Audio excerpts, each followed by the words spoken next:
A Course in Miracles. Lesson 134. Let me perceive forgiveness as it is. Let us review the meaning of forgive, for it is apt to be distorted and to be perceived as something that entails an unfair sacrifice of righteous wrath, a gift unjustified and undeserved, and a complete denial of the truth. In such a view, forgiveness must be seen as mere eccentric folly, and this course appear to rest salvation on a whim. This twisted view of what forgiveness means is easily corrected when you can accept the fact that pardon is not asked for what is true. It must be limited to what is false. It is irrelevant to everything except illusions. Truth is God's creation, and to pardon that is meaningless. All truth belongs to Him, reflects His laws, and radiates His love. Does this need pardon? How can you forgive the sinless and eternally benign? The major difficulty that you find in genuine forgiveness on your part is that you still believe you must forgive the truth and not illusions.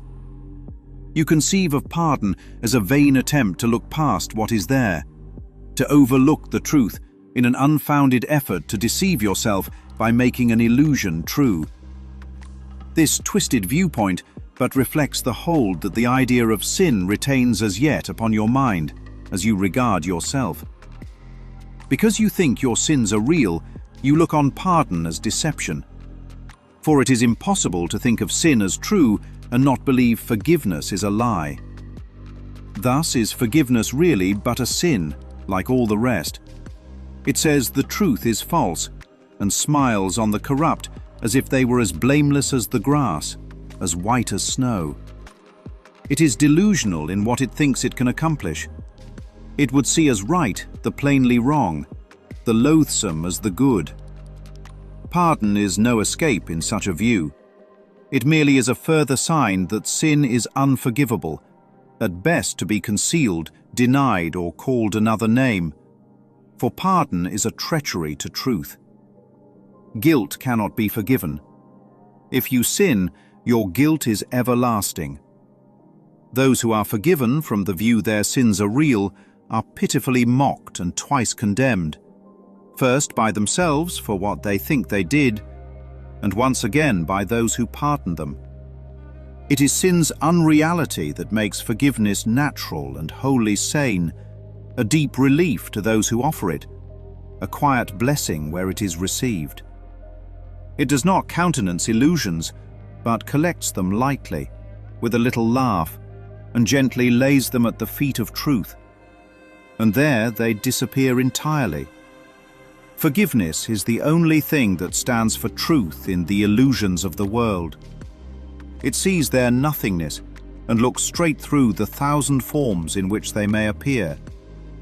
It looks on lies, but it is not deceived. It does not heed the self-accusing shrieks of sinners mad with guilt. It looks on them with quiet eyes and merely says to them, "My brother, what you think is not the truth." The strength of pardon is its honesty, which is so uncorrupted that it sees illusions as illusions, not as truth. It is because of this that it becomes the undeceiver in the face of lies, the great restorer of the simple truth. By its ability to overlook what is not there, it opens up the way to truth, which has been blocked by dreams of guilt. Now are you free to follow in the way your true forgiveness opens up to you. For if one brother has received this gift of you, the door is open to yourself. There is a very simple way to find the door to true forgiveness and perceive it open wide in welcome. When you feel that you are tempted to accuse someone of sin in any form, do not allow your mind to dwell on what you think he did, for that is self-deception. Ask instead, would I accuse myself of doing this? Thus will you see alternatives for choice in terms that render choosing meaningful, and keep your mind as free of guilt and pain as God Himself intended it to be, and as it is in truth. It is but lies that would condemn. In truth is innocence the only thing there is. Forgiveness stands between illusions and the truth, between the world you see and that which lies beyond, between the hell of guilt and heaven's gate. Across this bridge, as powerful as love, which laid its blessing on it, are all dreams of evil and of hatred and attack, brought silently to truth. They are not kept to swell and bluster and to terrify the foolish dreamer who believes in them. He has been gently wakened from his dream by understanding what he thought he saw was never there. And now he cannot feel that all escape has been denied to him. He does not have to fight to save himself. He does not have to kill the dragons which he thought pursued him. Nor need he erect the heavy walls of stone and iron doors he thought would make him safe. He can remove the ponderous and useless armor made to chain his mind to fear and misery. His step is light, and as he lifts his foot to stride ahead, a star is left behind, to point the way to those who follow him. Forgiveness must be practiced, for the world cannot perceive its meaning, nor provide a guide to teach you its beneficence. There is no thought in all the world that leads to any understanding of the laws it follows, nor the thought that it reflects. It is as alien to the world as is your own reality, and yet it joins your mind with the reality in you. Today we practice true forgiveness, that the time of joining be no more delayed, for we would meet with our reality in freedom and in peace. Our practicing becomes the footsteps lighting up the way for all our brothers, who will follow us to the reality we share with them. That this may be accomplished, let us give a quarter of an hour twice today and spend it with the guide who understands the meaning of forgiveness and was sent to us to teach it. Let us ask of him, "Let me perceive forgiveness as it is." Then choose one brother as he will direct and catalogue his sins as one by one they cross your mind. Be certain not to dwell on any one of them, but realize that you are using his offenses but to save the world from all ideas of sin. Briefly consider all the evil things you thought of him, and each time ask yourself, would I condemn myself for doing this? Let him be freed from all the thoughts you had of sin in him. And now you are prepared for freedom. If you have been practicing thus far in willingness and honesty, you will begin to sense a lifting up, a lightening of weight across your chest, a deep and certain feeling of relief. The time remaining should be given to experiencing the escape from all the heavy chains you sought to lay upon your brother, but were laid upon yourself. Forgiveness should be practiced through the day, for there will still be many times when you forget its meaning and attack yourself. When this occurs, allow your mind to see through this illusion as you tell yourself, "Let me perceive forgiveness as it is. Would I accuse myself of doing this? I will not lay this chain upon myself." In everything you do, remember this: no one is crucified alone, and yet no one can enter heaven by himself. Lesson 134. Let me perceive forgiveness as it is. If nothing real was ever damaged, what exactly are you pardoning? A Course in Miracles. Lesson 134. Imagine a man walking through a museum carrying a bucket of red paint. Everywhere he goes, he sees destruction. He walks up to a priceless white marble statue and gasps in horror because red paint appears splashed across its chest. He begins weeping. He falls to his knees. He says the statue has been ruined forever. Then he pulls out a rag and starts scrubbing furiously at the marble. But the harder he scrubs, the more exhausted he becomes. The more exhausted he becomes, the more convinced he is that restoration is difficult. And the more convinced he is that restoration is difficult, the more real the damage appears. Soon other people gather around him. One person says the stain represents moral decay. Another says the statue should be destroyed completely because corruption has touched it. Another says the statue can still be saved if everyone works hard enough. Experts arrive with charts and chemicals. Insurance agents begin calculating loss estimates. Museum security puts ropes around the statue to keep people away from the contamination. A restoration industry is born overnight. Books are written about the tragedy. Children are taught about the great defacement. People begin arguing over who caused it. Some blame the museum. Some blame the visitors. Some blame humanity itself. Soon, entire philosophies emerge centered around one shared assumption: the marble has been damaged. Then a quiet voice says something almost impossible to hear. The statue was never touched. The man freezes. What do you mean it was never touched? Look again. And suddenly he notices something he never questioned before. The paint was never on the marble. It was on his glasses. The entire world had organized itself around a distortion in perception. That is lesson 134. The world believes forgiveness means trying to emotionally survive real damage. The Course says forgiveness is the recognition that reality was never damaged in the first place. That is a completely different universe of thought. Because if sin were truly real, forgiveness would be impossible. Think carefully about that. If reality had actually been corrupted, then forgiveness would mean pretending corruption did not occur. It would be delusion masquerading as spirituality, a sentimental denial of evil, a cosmic form of dishonesty. And the Course openly admits this.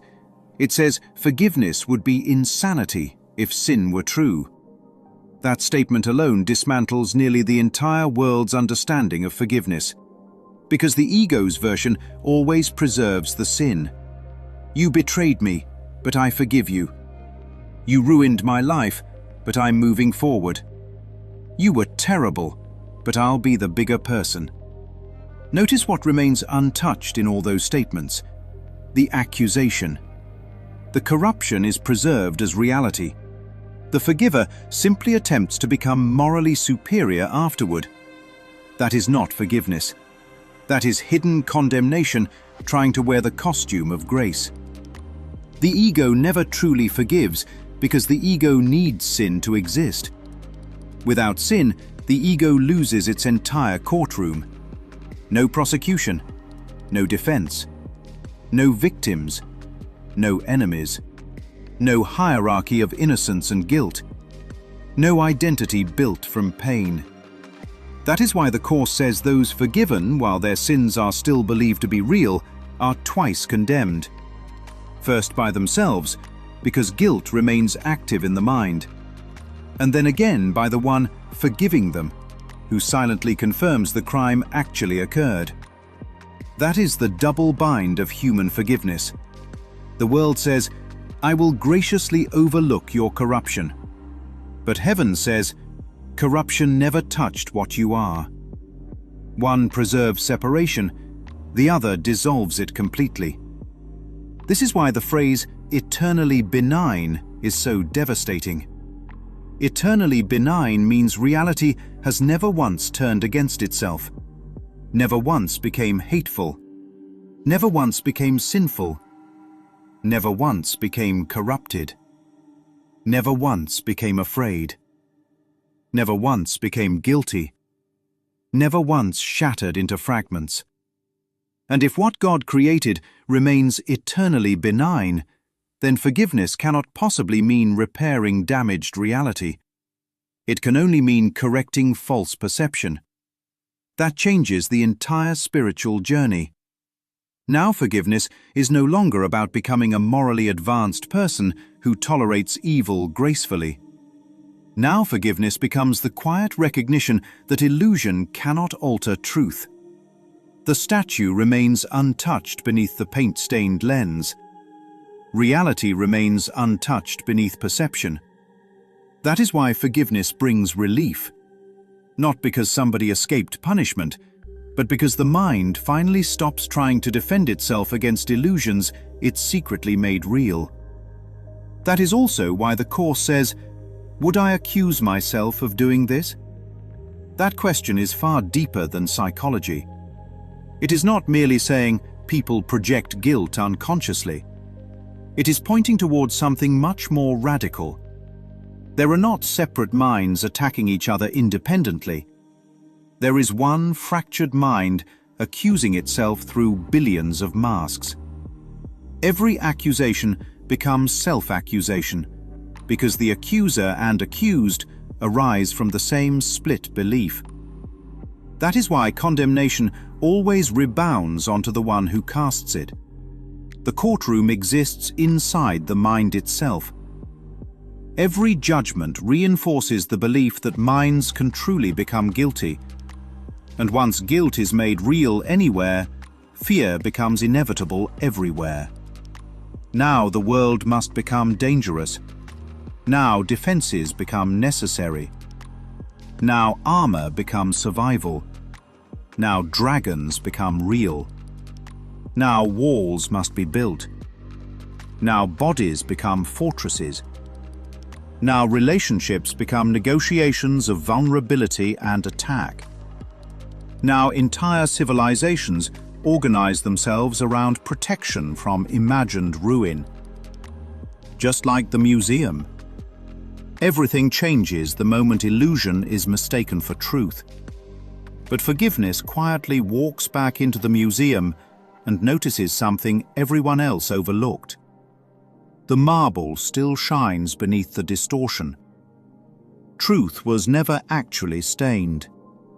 Reality did not participate in the hallucination. That is why forgiveness is described as the undeceiver. It does not fight illusions, because fighting makes them seem real. It simply sees through them.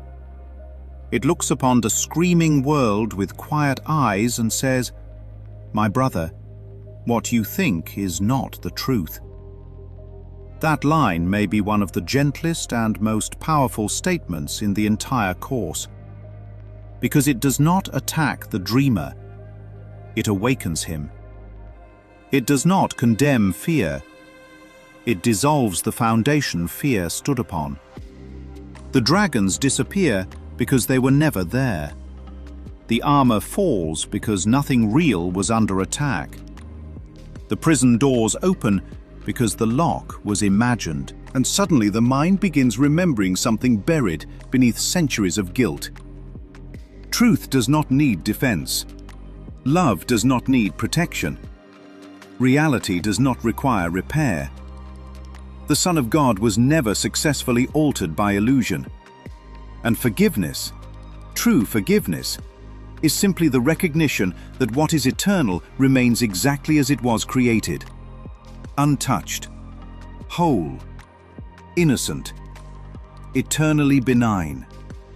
That is why the Course says forgiveness stands between the hell of guilt and heaven's gate. Because forgiveness is the bridge that carries perception beyond illusion without demanding sacrifice. It does not ask anyone to deny experience. It asks the mind to reinterpret experience through truth instead of fear. And every time one brother is released from accusation in the mind, the entire sonship moves with him. Because no one is crucified alone. And no one enters heaven alone either. The dream of guilt is collective, but so is awakening, which means every moment of true forgiveness is far greater than personal peace. It is the remembrance that reality itself has remained exactly as God created it the whole time.